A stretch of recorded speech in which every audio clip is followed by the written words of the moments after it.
নমস্কার, আমি সুস্মিতা বিশ্বাস। আজকের এই ভিডিওটির মধ্যে দিয়ে আমি আলোচনা করব আমাদের বর্ধমান বিশ্ববিদ্যালয়ে আমাদের এমএড এর যে সিলেবাস, সেই সিলেবাসে আমাদের কত নম্বরের রিটেন এক্সাম দিতে হয়, প্র্যাকটিকাম আমাদের কত নম্বরের রয়েছে, ইন্টার্নশিপ কবে হয়, কোথায় হয় ইত্যাদি নানা বিষয় নিয়ে আজকের আলোচনার এই ভিডিওটি। আশা করছি তোমাদের ভিডিওটি কাজে লাগবে। অবশ্যই ভালো লাগলে শেয়ার, লাইক, সাবস্ক্রাইব করে দেবে। আচ্ছা, আমাদের প্রথম যে সেমিস্টার না, ফার্স্টে আমি বলি যে আমরা যে বর্তমানে 2 বছরের আমাদের যে এমএড, সেখানে টোটাল 4টে সেমিস্টার রয়েছে এবং আমাদের যে ফিস, সেমিস্টার ফিস, সেটা কিন্তু পার সেমিস্টার ওয়াইজ পেমেন্ট করতে হয়। আমরা ফার্স্ট সেমিস্টারে পেমেন্ট করে এসেছি 14,710। এখন বর্তমানে আমি সেকেন্ড সেমিস্টার। তো দেখো, ফার্স্টেই বলি যে আমাদের প্রথম যে সেমিস্টার রয়েছে, প্রথম সেমিস্টারে ফুল মার্কস রয়েছে 500 নম্বরের। সেখানে প্র্যাকটিকাম এক্সাম 180 এবং রিটেন এক্সাম 320। ঠিক তেমনি সেকেন্ড সেমিস্টারেও 500 নম্বরের, যেখানে রিটেন এক্সাম 360 এবং প্র্যাকটিকাম রয়েছে 140। থার্ড সেমিস্টারে আমাদের টোটাল যে ফুল মার্কস সেটা হচ্ছে 550, যেখানে প্র্যাকটিকাম রয়েছে 270 নম্বরের আর রিটেন এক্সাম 280। ঠিক তেমনি ফোর্থ সেমিস্টারেও আমাদের রয়েছে ফুল মার্কস 525, যেখানে রিটেন এক্সাম হচ্ছে 340 নম্বরের আর প্র্যাকটিকাম 185।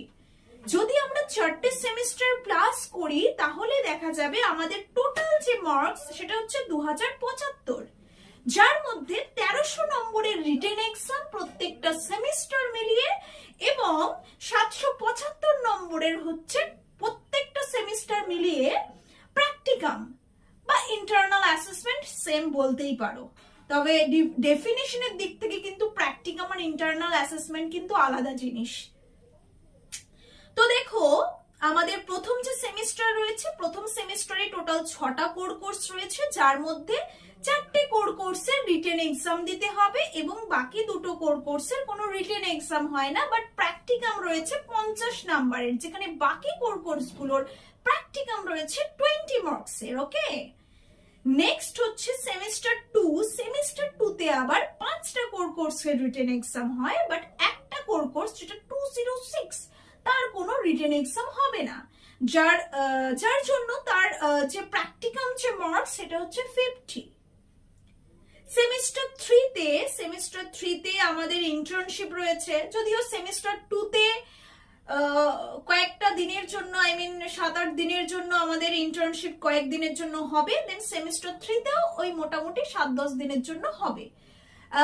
কোথায় পড়ে ইন্টার্নশিপ, এরকম প্রশ্ন অনেকের মাথায় আসবে। যেমন দিশারি কলেজে পড়ে, ওয়েস্ট ইস্ট, 30 থেকে 35 মিনিটের দূরত্ব যে কাছে পিঠে যে কলেজগুলো রয়েছে সেই কলেজগুলোতেই পড়বে, তাই চিন্তা করার কোনো কারণ নেই।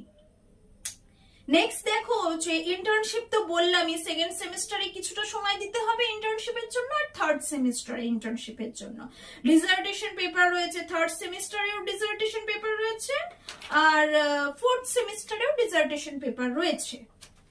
তো এটাই আমাদের, যেমন হচ্ছে ফার্স্ট সেমিস্টারে আমাদের 101 পেপারে আমাদের এসজি স্যার দিয়েছিলেন একটা practicum. SG sir Shubhankar Ghosh sir. 102তে আমাদের আরএলএম স্যার দিয়েছিলেন একটা আরএলএম স্যার স্পেশালি আমাদের প্র্যাকটিক্যাল করাতে নিয়ে গেছিলেন। তো আমাদের একটা স্কুলে নিয়ে গেছিলেন, পুরোপুরি এটা প্র্যাকটিক্যালের ওপর হয়েছে। 103 যে পেপারটা রয়েছে সেখানে পিএস ম্যাম আমাদের ইন্টারনাল অ্যাসেসমেন্ট দিয়েছিলেন। 104 যে পেপারটা রয়েছে সেখানে আমাদের কেএনসি স্যার ইন্টারনাল অ্যাসেসমেন্ট দিয়েছিলেন। 105-এ আমাদের এসএসএস ম্যাম একটা প্র্যাকটিকাম দিয়েছিলেন এক্সপোজিটরি রাইটিং এর ওপর। ওকে, 106-এ সেখানে আমাদের চিত্রলেখা ম্যাম একটা ইন্টারনাল অ্যাসেসমেন্ট দিয়েছিলেন এবং আরএলএম স্যার সেখানে আমাদের প্র্যাকটিক্যাল করিয়েছেন।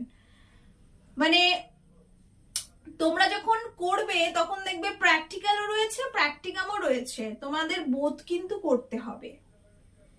এছাড়া তোমাদের everyday Monday to Friday class হবে, এবং স্যাটারডে সানডে ছুটি থাকে, হোস্টেল রয়েছে, হোস্টেলে থাকতে পারো।